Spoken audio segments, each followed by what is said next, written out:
So you having a good day at school? I've been thinking an awful lot about when Jacob was diagnosed. I can just close my eyes and be there 16 years ago when he was just a baby.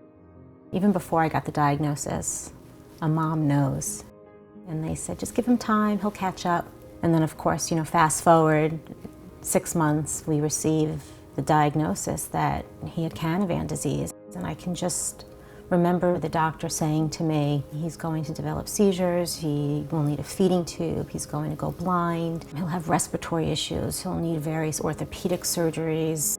And most of all, just never forget him telling me he's going to die, that it's a fatal disease, and there's nothing that we have to offer you. Hi everyone, I'm Jordana Hollaback. I'm the director of Jacob's Cure, but my most important title is being Jacob's mom. No hope was something that I just couldn't bear.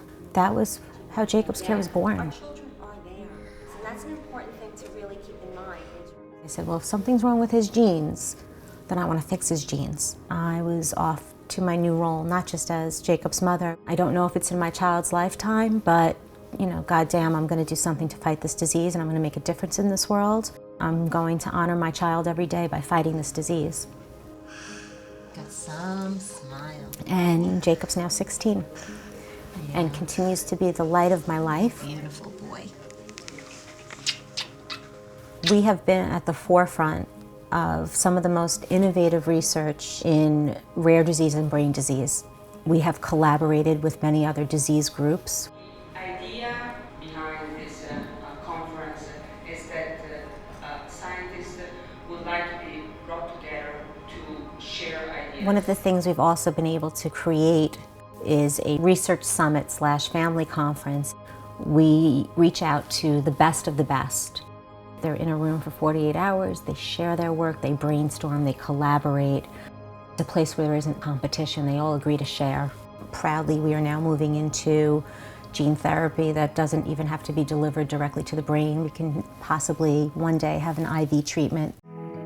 It has been a journey that we have not been able to do alone. And it's why we're here tonight, because of a very special man who was introduced to our organization back in 2006.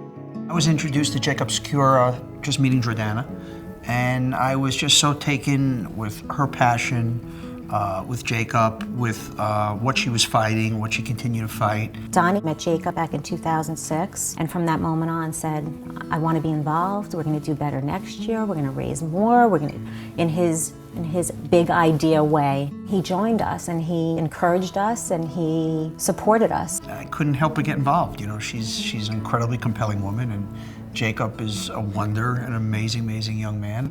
Donny also attends events for us, representing Jacob's Cure. We are proudly a part of BTIG Charity Day. They donate commissions for trades. They raise millions and millions of dollars for many, many amazing charities out there. And Donny every year has shown up for us. Take pictures to you haven't waited on me, have you?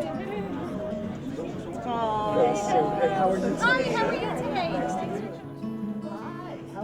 There are tons of charities that are so worthy, and it's endless. I'm involved in a bunch. I'm on Michael J. Fox's board with Parkinson's, and it's probably the reason I got involved with that and got involved with Jordana is when you meet the people. When you see Jacob's life and you see what he fights through every day and you see what Jordana fights through every day, it's hard to not get drawn in. It is what separates them. There's a light around her and him, and obviously both of them have tremendous challenges in their life, and the obstacles can sometimes be overwhelming, but the spirit, that she has, and the fortitude, and the strength, and the attitude, it all seems so cliche, but it's just there, and it's amazing. That person sitting there with me wasn't just, Donny Deutsch, the ad man, Donny Deutsch, the big idea man, Donny Deutsch, the media man. He was a father. I said to him, so what do I do? How do I grow this charity? How do I get people to want to donate to us? And he said, exactly what you're doing now. Meeting Jordana, and as a parent, empathizing with her beyond comprehension, and seeing Jacob and seeing what he goes through and seeing how he fights, that's how you get involved. So it's not a disease anymore, it's people's lives and how they're affected and how they're fighting. It's hard to say no to Jordana when she asks for anything for two reasons. Number one, she's Jordana, And, you know, she doesn't take no for an answer. And, you know, shame on me or shame on anybody else who's in a position to help and they don't. So I like saying yes, and I feel fortunate that I'm in a position to say yes, and it's a privilege to say yes. It just seems so fitting that we're honoring him. You know, it's your turn now. It is well deserved, and I am very proud that you said yes to me.